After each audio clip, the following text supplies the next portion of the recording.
कल रात बकुल के फार्म हाउस से उसकी लाश मिली। अर्णव के कहने के मुताबिक उसके सिर पर किसी ने डंडे से वार किया था, और वो सही कह रहा था, क्योंकि डंडे पर जो खून के निशान मिले वो तो अर्णव के ही थे। सालुंके सर ने बताया था कि बकुल के खून में एक आदमी का हाथ है, लेकिन हमें जो सबूत मिल रहे हैं वो सबूत किसी औरत की तरफ इशारा कर रहे हैं। प्रद्युमन, अगर मैं गलत हुआ तो मैं रिटायर हो जाऊंगा, लेकिन अगर तुम गलत हुए तो तुम भी अपना इस्तीफा तैयार रखो।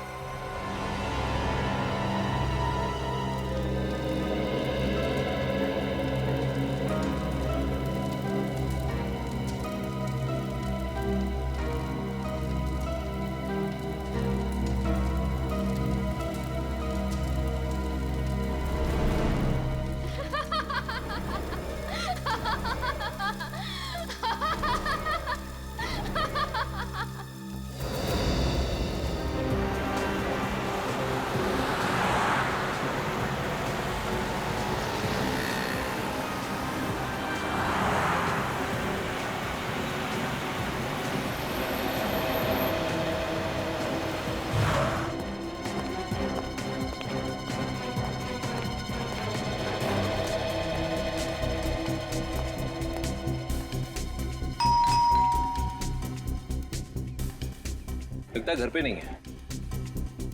आप एक बार और घंटी बजाने का कष्ट करेंगे?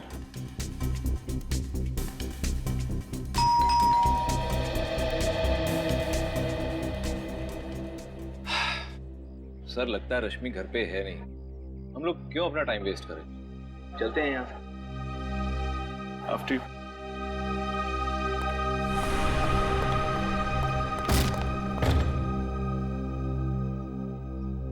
बढ़ा दिया काम इसने भी। चल भाई सूरज, यहाँ तेरी नहीं चलेगी।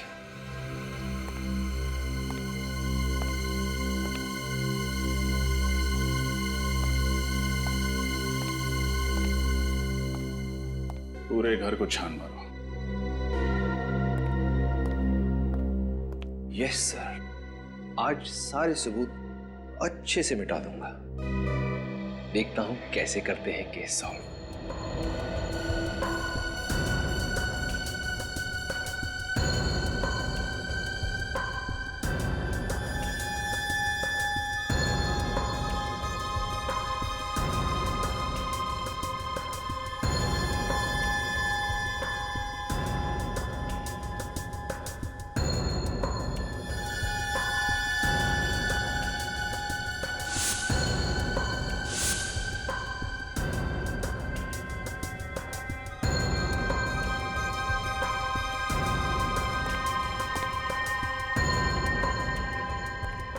क्या सर, ये सब क्या है? फोटोग्राफ्स।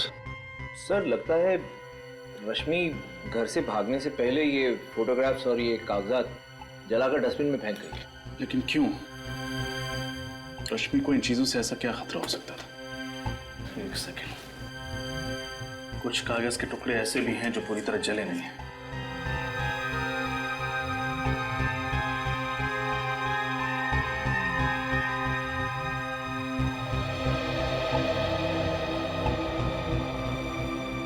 PSY।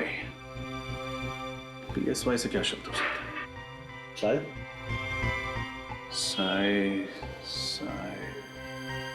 साइकियाट्रिस्ट। ये किसी साइकियाट्रिस्ट का प्रिस्क्रिप्शन है। लेकिन अब कौन से साइकाइट्रिस्ट का, ये कैसे पता लगेगा?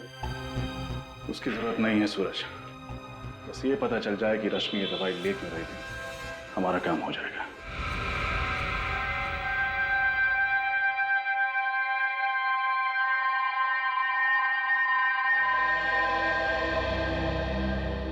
ये ड्रग तो स्प्लिट पर्सनालिटी डिसऑर्डर के पेशेंट्स को दी जाती है। Split personality disorder? जी हाँ, ये ऐसे पेशेंट्स होते हैं जिनमें दो पर्सनालिटीज होती है, एक जो अपनी खुद की होती है और दूसरी जो अपनी ओरिजिनल पर्सनालिटी से बिल्कुल अलग होती है। यूँ समझो कि एक ही शख्स के अंदर दो इंसान जी रहे हो सकता है कभी कभी दो से ज़्यादा भी इंसान जी रहे हो। डॉक्टर, जब ऐसे पेशेंट्स अपनी पर्सनालिटी बदलते हैं तो क्या करते हैं? ये कुछ भी कर सकते हैं, मगर जब वो अपनी ओरिजिनल पर्सनालिटी में वापस आते हैं तो उन्हें याद ही नहीं रहता कि उन्होंने किया क्या था। मतलब जब पेशेंट पर्सनालिटी ए में होता है तो उसे ये याद नहीं रहता कि पर्सनालिटी बी में उसने क्या किया था, और जब वो पर्सनालिटी बी में होता है तो उसे ये याद नहीं रहता कि पर्सनालिटी ए में उसने क्या किया था। एग्जैक्टली। सर यानी जब रश्मि ने बकुल का खून किया तब वो रश्मि नहीं थी, कोई और शख्सियत थी। तभी तो जब हमने भी पूछा तो हमें कुछ बताया नहीं, एकदम नॉर्मल बिहेव कर रही थी, क्योंकि उसे याद ही नहीं होगा कि उसने बकुल का खून किया। लेकिन सर डॉक्टर सालुंखे का कहना है कि बकुल को और उस नौकर को किसी आदमी ने मारा था। लेकिन सर हमें ये बात भी तो अच्छे से पता है कि उस नौकर का खून एक औरत ने किया है। अब ये कैसे पॉसिबल है? हो सकता है क्योंकि जब एक स्प्लिट पर्सनैलिटी डिसऑर्डर से पीड़ित औरत एक आदमी का रूप लेती है तो वो एक आदमी की तरह बिहेव करती है। मर्दाना चाल, मर्दाना आवाज, मर्दाना ताकत उसमें अपने आप आ जाता है। मतलब डॉक्टर सालुंखे सही कह रहे थे। एक और बात सर, अगर उस औरत ने एक बार खून किया है तो वो जरूर दोबारा हमला कर सकती है। इससे पहले कि रश्मि किसी और को अपना अगला शिकार बनाए, हमें उस तक पहुंचना होगा। श्रेया, एक काम करो, उसका मोबाइल ट्रैक करो और सारे बैंक को इन्फॉर्म कर दो। अगर ये रश्मि अपना क्रेडिट कार्ड स्वाइप करती है तो फौरन हमें खबर कर दे। वो अपना रूप बदल सकती है, सेल नंबर बदल सकती है, क्रेडिट कार्ड तो नहीं बदलेगी।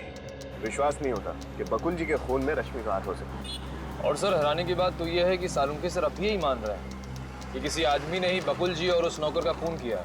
लेकिन उस साइकेट्रिस्ट ने दया सर को बताया था कि स्प्लिट पर्सनालिटी के लोग, चाहे वो कोई औरत हो या बच्चा, अगर दूसरा रूप धारण करते हैं तो वो उसी की तरह बर्ताव करने लगते हैं। जैसे कोई स्प्लिट पर्सनालिटी का पेशेंट, कोई बच्चा या फिर औरत किसी आदमी का रूप धारण कर ले तो उसके अंदर आदमी जैसी ताकत आ जाती है। यानी जब रश्मि ने बकुल जी का खून किया, उसकी पर्सनैलिटी ने एक आदमी का रूप ले लिया और उसके नाजुक से शरीर में एक मर्द वाली ताकत आ गई। और जब अपने नॉर्मल रूप में आई, यानी कि रश्मि की पर्सनालिटी में आई, तो उसे भी नहीं याद था कि उसने आदमी बनकर बकुल जी का खून कर दिया। फिर तो रश्मि कभी भी अपना रूप बदल सकती है, और अगर उसने ऐसा किया तो उसके आसपास वाले लोगों को जान का खतरा होगा। हाँ वरीद, इसीलिए तो हम उस कपड़े की दुकान पे जा रहे हैं जहाँ रश्मि ने अपना कार्ड स्वाइप किया। शायद दुकानदार कुछ बता दे कि रश्मि अकेली आई थी या फिर किसी के साथ। एक्सक्यूज मी, कहिए सर, क्या दिखाऊं? वेस्टर्न या इंडियन? हमारे स्टोर में हर वैरायटीज के कपड़े मिलेंगे। हम यहाँ कुछ खरीदने नहीं आए। तो फिर हम लोग सीआईडी से। सीआईडी? क्या बात है सर? एक औरत के बारे में कुछ पूछताछ करनी थी। सर कौन औरत? उनका नाम है रश्मि और ये उनका क्रेडिट कार्ड नंबर है। जरा चेक करके बताइए कि यहाँ से क्या खरीदने आई थी और किसके साथ आई। जी सर, एक मिनट प्लीज।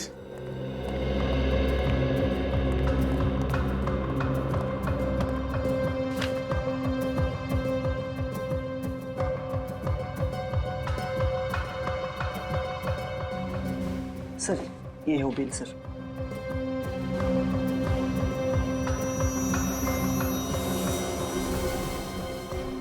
ये क्या, जेंट शर्ट? रश्मि अपने लिए जेंट शर्ट क्यों खरीदेगी? कोई साथ में था क्या उसके? नहीं सर। सर हो सकता है रश्मि कोई नई चाल चलने वाली हो। ये भी तो हो सकता है कि उसे स्प्लिट पर्सनालिटी का दौरा पड़ा हो और उसने एक आदमी का रूप धारण कर लिया। हाँ सर, इसीलिए उसने ये जेंट शर्ट खरीदी। सर एक बात बोलूं? बोलो। सर वो लड़की थोड़ी खिसकी हुई थी सर। वो बोल कुछ रही थी और कर कुछ रही थी सर। सर उसे क्या चाहिए था मैं समझ ही नहीं पाया। तुमने उस लड़की का चेहरा तो देखा ना? हाँ सर, एकदम ठीक से। पहचान जाओगे? हाँ सर। ये है वो लड़की? नहीं सर, ये नहीं थी। ध्यान से देखो, यही होगी। नहीं सर, मैं ठीक बोल रहा हूँ सर, ये वो नहीं थी। उस लड़की का चेहरा सर मैं भूल ही नहीं सकता। इन तीनों में से कोई थी? नहीं सर, इन तीनों में से कोई नहीं थी। सर इसका मतलब खूनी कोई और अनजान औरत है। हो सकता है निखिल, इस आदमी को अपने साथ ले लो, उस औरत का स्केच बनवाते हैं।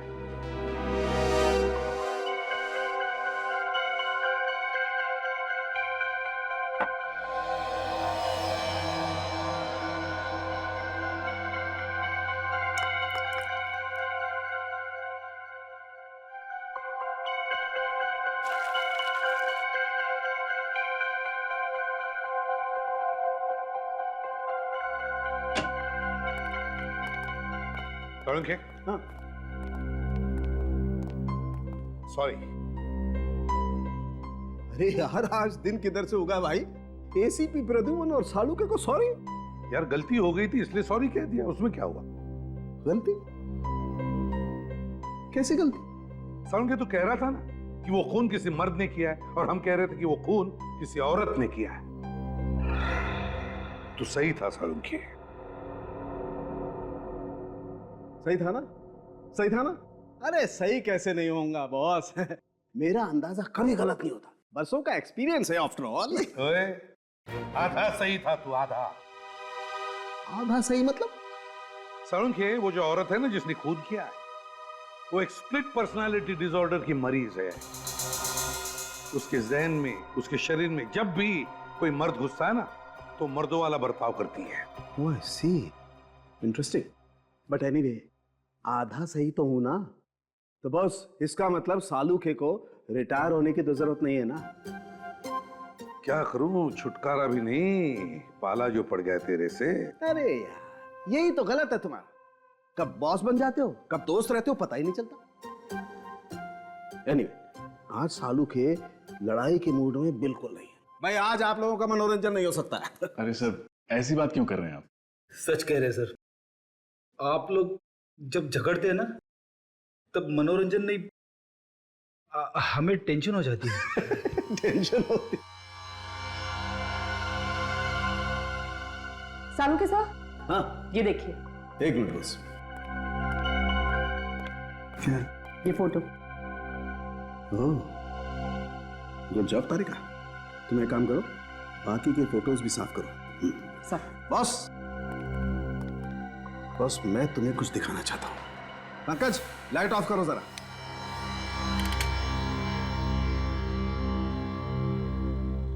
बॉस, तुम जले हुए कागजों से तो कुछ पता चला नहीं।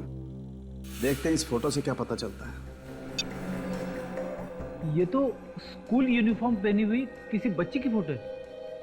हाँ, 10-12 साल की उम्र लगती है। और लगता है उस लड़की के साथ कोई लड़का भी खड़ा है। सर, आप कैसे पता चलेगा कि ये लड़की कौन है और उसके साथ ये लड़का कौन है? अभी पता लगेगा।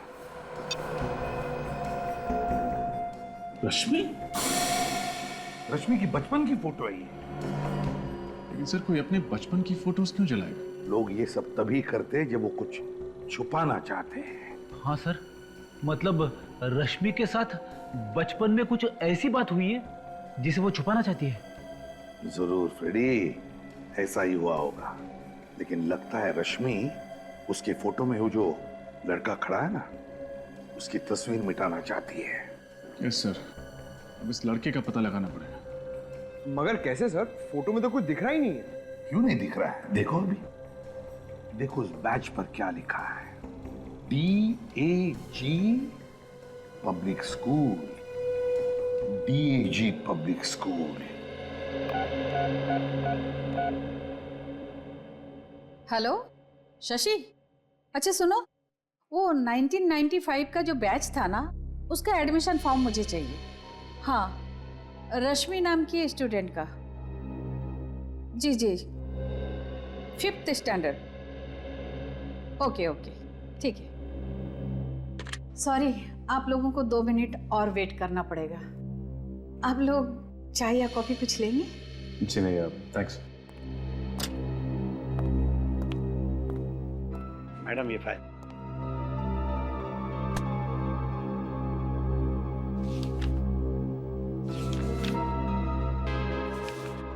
ये रही फाइल, इसमें रश्मि की सारी डिटेल्स है।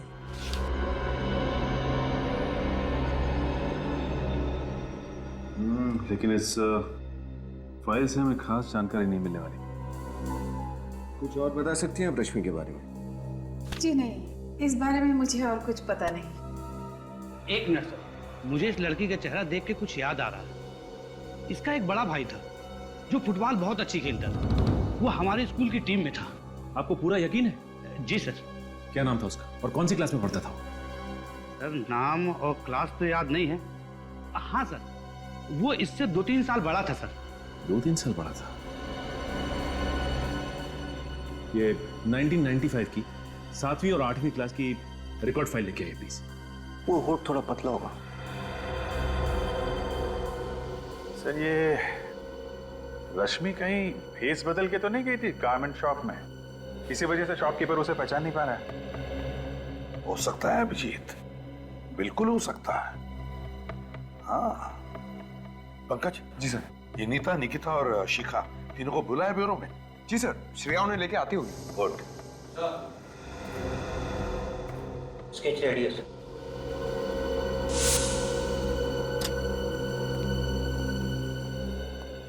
मैडम ये रही फाइल। हाँ ये लीजिए।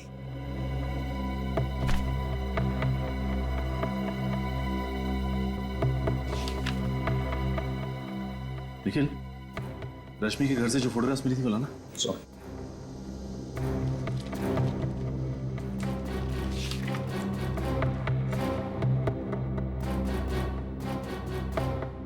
माय गॉड, ये देखो, रश्मि का भाई कोई और नहीं बल्कि अर्नव है। मतलब ये प्लानिंग इन दोनों भाई बहन ने मिलकर की थी।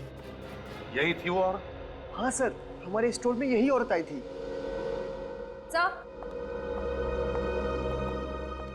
आइए आइए, स्केच को अच्छी तरह से देखिए, गौर से देखिए और बताइए कि आप जानते हैं इसे?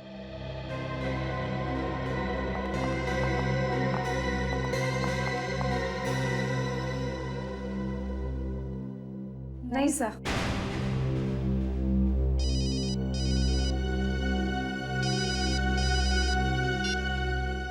हाँ सचिन। सर ये अर्नव और रश्मि दोनों भाई बहन हैं। माय गॉड, तो ये बात है। और ये सारा का सारा खेल इन दोनों ने मिलकर खेला था। Good work. क्या हुआ सर? अभिजीत, रश्मि और अर्नव सगे भाई बहन हैं। क्या सगे भाई बहन? हाँ सगे भाई बहन। क्यों नहीं ताई, आपको तो पता था ना कि रश्मि और अर्नव सगे भाई बहन? नहीं सर, मुझे बस इतना पता था कि रश्मि बकुल की सेक्रेटरी है। वो दोनों भाई बहन है ऐसा तो मुझे कुछ नहीं पता। और शिखा जी आपको भी नहीं मालूम कि रश्मि अर्नव की बहन है? नहीं सर, मुझे इसके बारे में कुछ नहीं पता। बड़ी अजीब बात है, आप तो अर्नव की मंगेतर है ना, और आपको ही नहीं पता? सर, अर्नव ने मुझे इसके बारे में कुछ भी नहीं बताया था। ठीक है, आप लोग जा सकती हैं।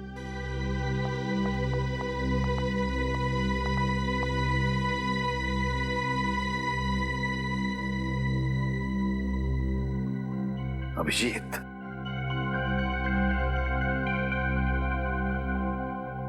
अभिजीत तुम कह रहे थे ना कि औरत भेस बदल कर भी आई होगी। कुछ दिमाग में आ रहा है, कुछ दिमाग में आ रहा है। श्रेया, अर्नव की फोटोग्राफ कंप्यूटर में निकालो। सब ये रहा अर्नव का चेहरा।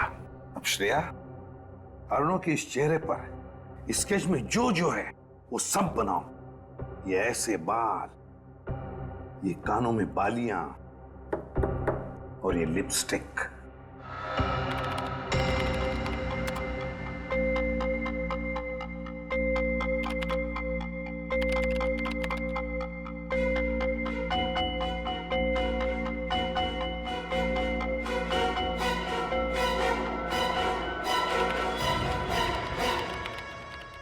ये लो अभिजीत, अर्नव। इसका मतलब रश्मि को नहीं, इस अर्नव को स्प्लिट पर्सनालिटी डिसऑर्डर है सर। हाँ अभिजीत, और हम तो समझ रहे थे कि रश्मि ही खूनी है।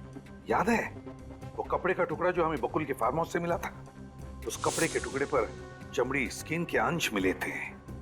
वो चमड़ी जरूर इस अर्नव की ही है। सर इसका मतलब कि अर्नव ने लड़की के कपड़े पहने और बकुल का मर्डर कर दिया? एग्जैक्टली। और सर इस रोग की वजह से उसे पता भी नहीं होगा कि औरत बनकर वो कितने भयानक जुर्म कर रहा है। और ऐसे मरीज को खुलेआम घूमने देना मतलब खतरों से खेलना है। अभिजीत, इस अर्नव के दोनों रूप पूरे शहर में फैला दो, पूरे शहर में। देखते हैं बचकर जाएगा कहां। सर अर्नव तो अपने घर पर मिला नहीं, अब कहां ढूंढे उसे? हाँ सर, और उसकी गाड़ी भी उसके बंगलों पर नहीं थी। बच के जाएगा कहाँ? मैंने शहर के सारे चेक पोस्ट और टोल नाके पे खबर कर दी है, सारे पुलिस स्टेशन को भी इन्फॉर्म कर दिया है। इस अर्नव के दोनों रूप के फोटो और रश्मि के फोटोग्राफ्स भी दे दिए हैं। कोई ना कोई कहीं ना कहीं तो जरूर इन दोनों को देखेगा। सर हो सकता है वो शहर से बाहर निकल गए हों। नहीं श्रेया, टोल नाको वालों से पता चला है कि अभी तक अर्नव मुंबई से बाहर नहीं गया। सर ये भी तो हो सकता है कि उसने अपनी गाड़ी कहीं बीच रास्ते में खड़ी कर दी हो और पैदल या किसी और रास्ते से शहर से बाहर निकल गया हो सकता। सर अर्नव के आसपास के सभी लोगों को उससे बहुत खतरा है। उसकी बीमारी की वजह से वो किसी भी वक्त कुछ भी कर सकता है। हेलो, इंस्पेक्टर दया बोल रहा हूँ। क्या? कहाँ पे? ठीक है, उस पर नजर रखो, हम लोग बस पहुंच ही रहे हैं वहां पे।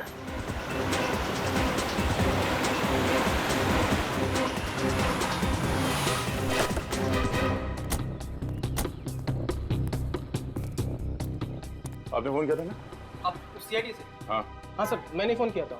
वो पोस्टर देखा था ना, वो खतरनाक आदमी का और वो औरत का भी। तो दोनों में से किसको देखा तुमने? साहब वो पोस्टर वाली औरत को, सेम टू सेम वही औरत थी। कहाँ देखा तुमने उस औरत को? इधर दुकान पर आई थी चिप्स लेने के लिए। कब आई थी?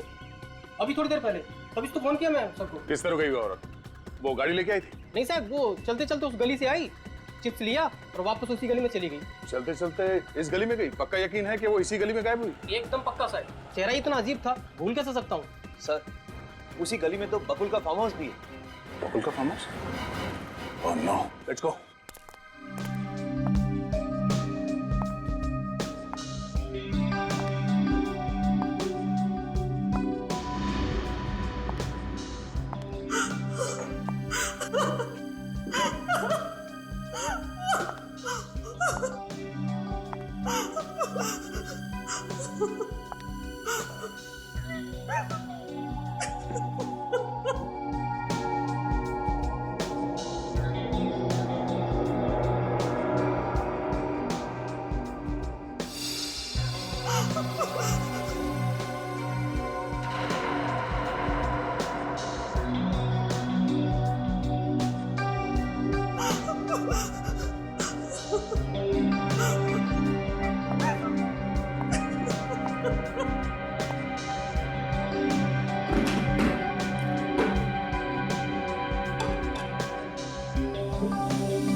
तुम खाओगी? खाओ ना। मैं भी कितनी पगली हूँ, तुम्हारे मुंह पे तो पट्टी बंधी हुई है, तुम खा कैसे सकती हो, है ना?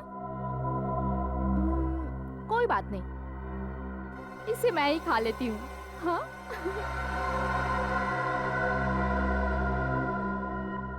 लेकिन तुम्हारी आंखें तो खुली है ना, तुम तो मुझे देख सकती हो, आंखों पे पट्टी नहीं है, तो तुम मुझे खाता हुआ देखो।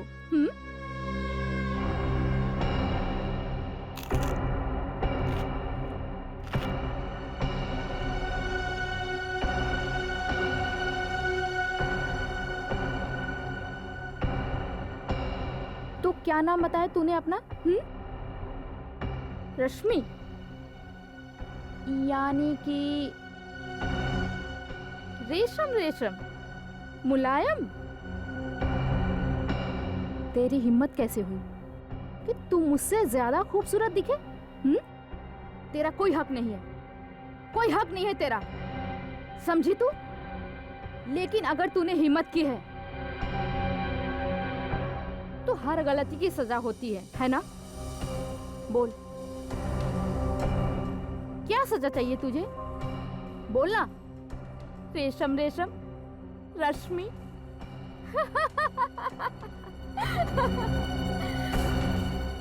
क्या हुआ? दर्द हो रहा है? लेकिन सजा मिलने से पहले मैं तुझे अपना सुंदर नृत्य दिखाना चाहती हूँ। हो जाए?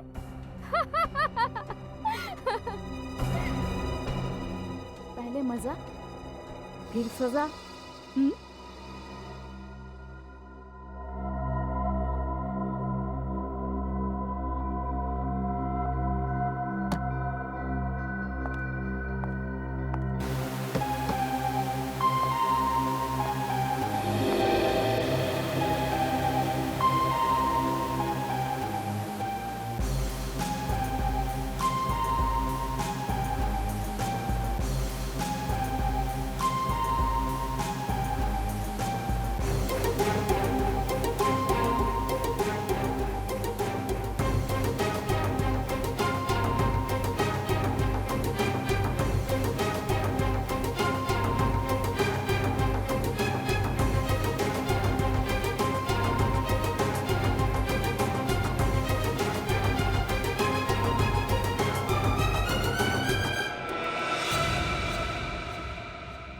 बहुत तरस आता है मुझे तेरे पर, बहुत तरस। पर मैंने अपने आप को समझा लिया है कि दया माया छोड़ दूं और मैं और तुझे मारकर दया से मुक्त हो जाऊंगी और तू अपने इस जीवन से मुक्त हो जाएगी।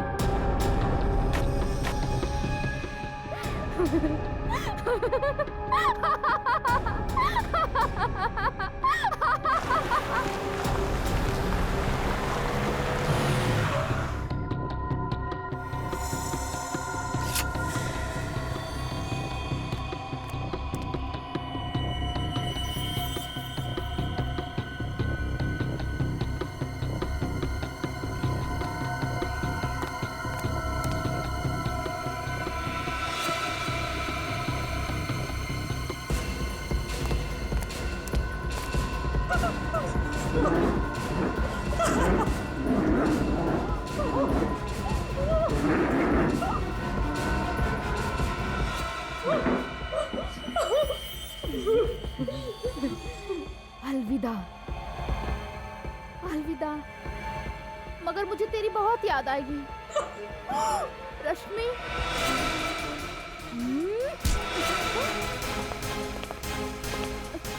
कौन हो तुम? भला कोई किसी औरत को इस तरह पकड़ता है क्या? तुम्हारे घर में माँ बहन नहीं है क्या? छोड़ो, छोड़ो मुझे। सब है। तो फिर छोड़ो ना। ओ भाई साहब, बोलो ना इन्हें, कितना बदतमीज है। छोड़ो। चलो शांत हो जाओ। बदतमीज? बैठ, शांत हो जाओ। अब मैं आ गया हूं ना, तुम्हें कोई कुछ नहीं कहेगा, समझे? हाँ समझी। बीमार रही है, इस वक्त ही अपने आप को एक औरत समझ रहा है। खून किया है मगर जुर्म का एहसास नहीं से। अजीब बीमारी है सर, ऐसा लगता है जैसे एक ही शरीर में दो लोग हैं। हाँ, जब ये लड़की बन जाता है तो उसे याद नहीं रहता कि जब ये अर्नव था किसने क्या किया था, और जब अर्नव बन जाता है तो लड़की के रूप में क्या किया वो भूल जाता है। रश्मि, तुमने हमसे ये बात क्यों छुपाई? ये अर्नव तुम्हारा भाई है? सब मैं डर गई थी। मुझे लगा कि अगर मैंने आपको भैया की बीमारी के बारे में बता दी तो आप इन्हें मुझसे अलग कर देंगे, जेल में डाल देंगे, फांसी दे देंगे। भला इसमें भैया की क्या गलती है कि सब कुछ तो इनकी बीमारी की वजह से हुआ है। तो वैसे सोच भी कैसे सकती हो? तुम्हें पता नहीं था कि ये एक मानसिक रोगी और ऐसे पेशेंट्स को फांसी नहीं होती?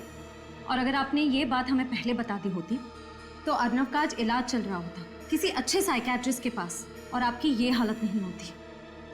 सर, मैंने भैया का इलाज करने की बहुत कोशिश की मगर ये मानने को तैयार ही नहीं कि ये बीमार है। ये बात तुम्हें समझना चाहिए रश्मि। एक स्प्लिट पर्सनालिटी डिसऑर्डर का पेशेंट तो यही कहेगा ना, उसे तो कुछ याद ही नहीं रहता। सर, इसी डर की वजह से मैं भैया से अलग रहने लगी। भैया कुछ भी कर सकते हैं। अभी आपने देखा ना, अगर आप लोग वक्त पर नहीं आते तो ये तो मुझे मार ही डालते। मुझे नहीं पता था सर कि मेरे जाने के बाद भैया की हालत इतनी बिगड़ जाएगी। तुम चिंता मत करो, किसी अच्छे साइकियाट्रिस्ट को दिखा के अर्नव का इलाज करवाएंगे। अर्नव बीमार है, बुरा नहीं, ठीक हो जाएगा। सूरज, एम्बुलेंस बुलाओ।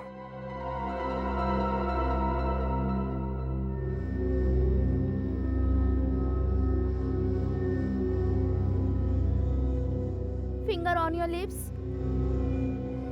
मेरी क्लास में तुम लोग ज्यादा बात मत किया करो, और मैं जो सिखा रही हूँ उसे ध्यान से देखो, समझो, वरना एग्जाम कैसे पास करोगे तुम लोग? हाँ, A2 + B2 इज। कमरे में कोई भी नहीं, मगर उसे लग रहा है कि कमरे में बहुत सारे स्टूडेंट्स हैं और वो गड़बड़ कर रहे हैं। अर्नव की तबीयत बिगड़ती जा रही है। देखिए, फिलहाल वो खुद को एक औरत यानी प्रोफेसर पायल समझ रहा है। डॉक्टर साहब, मुझे पता है इस बीमारी को ठीक करना बहुत मुश्किल है, लेकिन वक्त चाहे जितना भी लगे आप अर्नव को ठीक करने की कोशिश कीजिए। और एक रिक्वेस्ट है, अर्नव को एक अलग से कमरे में रखिएगा। मेरे कहने का मतलब है। सर, आप चिंता ना करें, हम जानते हैं कि ऐसी स्थिति में वो औरों के लिए खतरा बन सकता है, इसलिए हमने अर्नव को एक अलग वार्ड में सुरक्षित रखने का बंदोबस्त किया है। डॉक्टर साहब, ये बताइए कि इसकी तबीयत कब तक ठीक हो सकती है? मेरा मतलब है, ये अपनी पर्सनालिटी में कब तक वापस आ सकता है? बताना मुश्किल है, और मैं इसके ठीक होने की कोई गारंटी भी नहीं दे सकता। 6 महीने, साल भर, 2 साल, सब डिपेंड करता है कि वो ट्रीटमेंट के साथ कितना रिस्पॉन्ड करता है।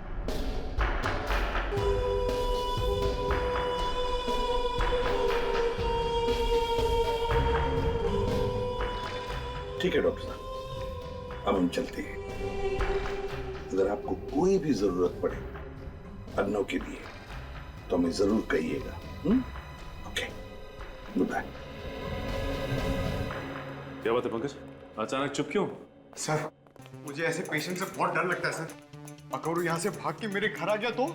इस बात का डर तो है, हो सकता है ऐसा। अरे नहीं सर, ऐसा मत बोलिए। सर प्लीज, आज मैं अपने घर पे नहीं सोऊंगा। मैं आपके घर पे आके सो जाऊं? एक मिनट। हाँ पंकज। ओके। क्या पंकज, एक सिंपल सा कैच नहीं पकड़ पाए तुम? अरे सर को बताना तो चाहिए था, मेरा ध्यान नहीं था, और राइट हैंड में ये रुमाल था। मैं लेफ्ट से कैसे कैच पकड़ूं? मैं राइट ही हूँ। फिलहाल वो खुद को एक औरत यानी कि प्रोफेसर पायल समझ रहा है।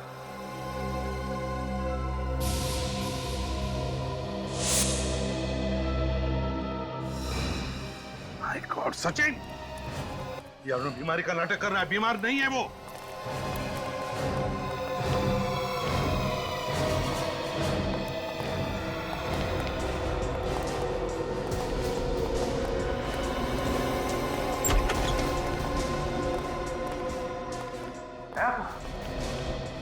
कहाँ गायब हो गया है? क्या हुआ सर? कोई प्रॉब्लम है? प्रॉब्लम तो अब तुम्हें होगी। झूठ बोलने का नतीजा जानते हो? झूठ? मैंने क्या झूठ बोला है सर? ये अनजान बनने का नाटक बंद करो डॉक्टर। देखिए सर, पहले ये तो बताइए प्रॉब्लम क्या है? प्रॉब्लम ये है डॉक्टर कि तुमने ही बताया था ना कि अर्नव को स्प्लिट पर्सनालिटी डिसऑर्डर है। ये सच है सर, आपने खुद देखा है उसे अजीबोगरीब बर्ताव करते हुए। नहीं, वो बिल्कुल नॉर्मल है। नॉर्मल है? ये क्या कह रहे हैं आप लोग? नॉर्मल है वो। अब कहाँ है इस वक्त? बताओ जल्दी। सर उसे सेशन रूम में लेके गए। चलो ले चलो हमें। चलिए सर। अगर तुम प्रोफेसर की बात नहीं मानोगे ना तो प्रोफेसर तुम्हें पनिशमेंट देंगी, समझे? सॉरी। अर्नव,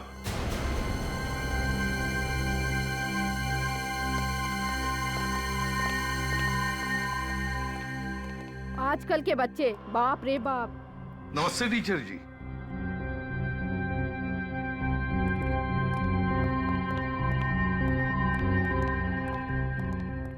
नमस्ते, क्या आपका बच्चा हमारे यहाँ स्टूडेंट है? जी नहीं, मैं एसीपी प्रद्युमन, ये है इंस्पेक्टर सचिन, श्रेया और पंकज। हम लोग सीआईडी से हैं।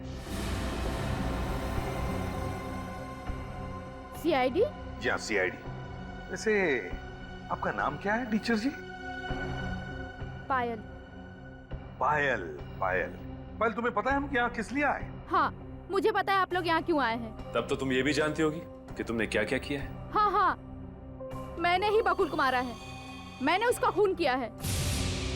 सब याद है। लेकिन सर एक बात समझ में नहीं आ रही कि अगर खून इन्होंने किया है तो बकुल के खून का इल्जाम अर्नव ने अपने सर पे क्यों ले लिया? हाँ, क्यों किया अर्नव ने ऐसा? हाँ? अर्नव? ये अर्नव कौन है? मैं अर्नव को नहीं जानती हूँ।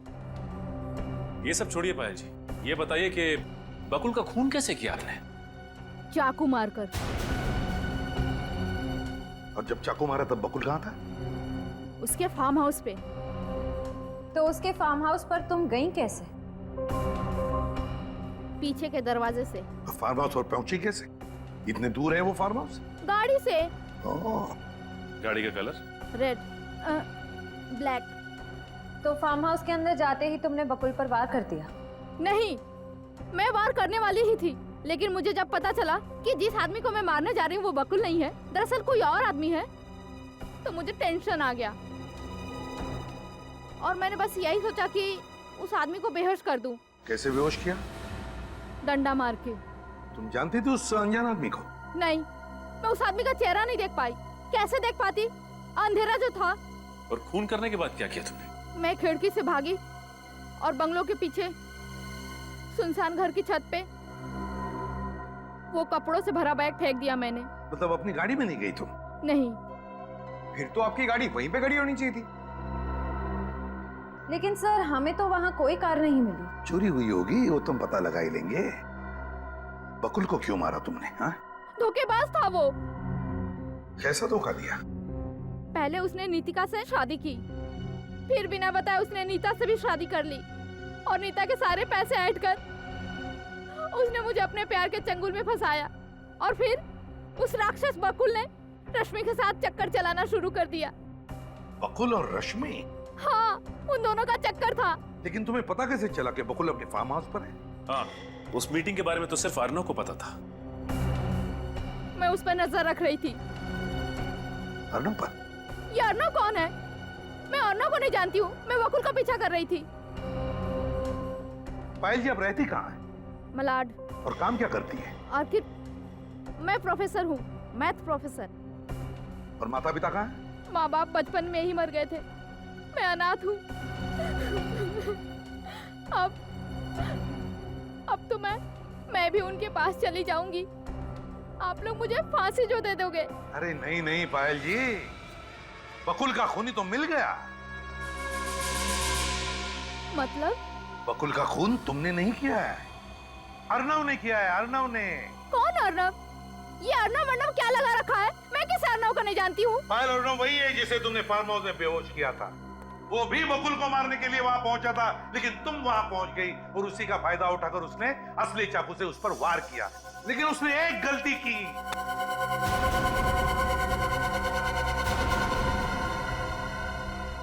एक गलती की। कैसी गलती? वही गलती जो अभी तुमने की। पायल उल्टे हाथ का इस्तेमाल करती है, लेफ्टी है वो। और अर्नव राइट हैंडेड है, राइट हैंडेड, दाहिने हाथ का इस्तेमाल करता है वो। और इस वक्त तुम पायल हो, राइट? और उस हिसाब से तुम्हारी सारी हरकतें पायल जैसी होनी चाहिए, अर्नव जैसी नहीं।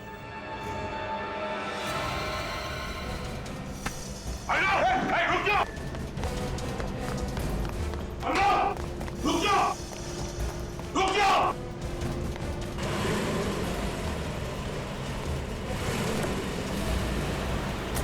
अर्नव, रुक जाओ!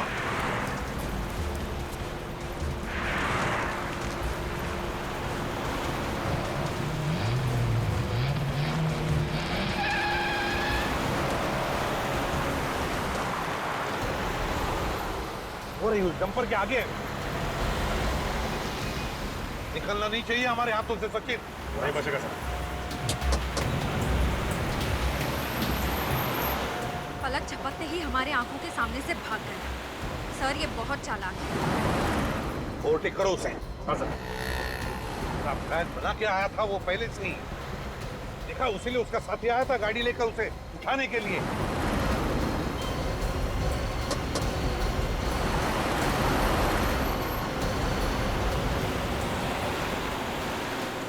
सीआईडी की गाड़ी पास में आ गई है। फटाफट भगाओ। अरे ये लोग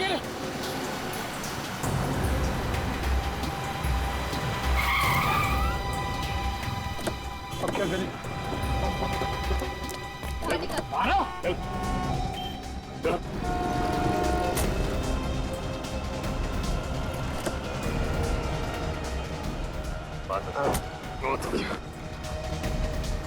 सर, रश्मि। रश्मि जी, हमें तो पहले से ही शक था कि अर्नव का साथ तुम दे रही थी। और तू? बहुत कर ली तूने एक्टिंग, अब अपनी एक्टिंग हमें दिखा।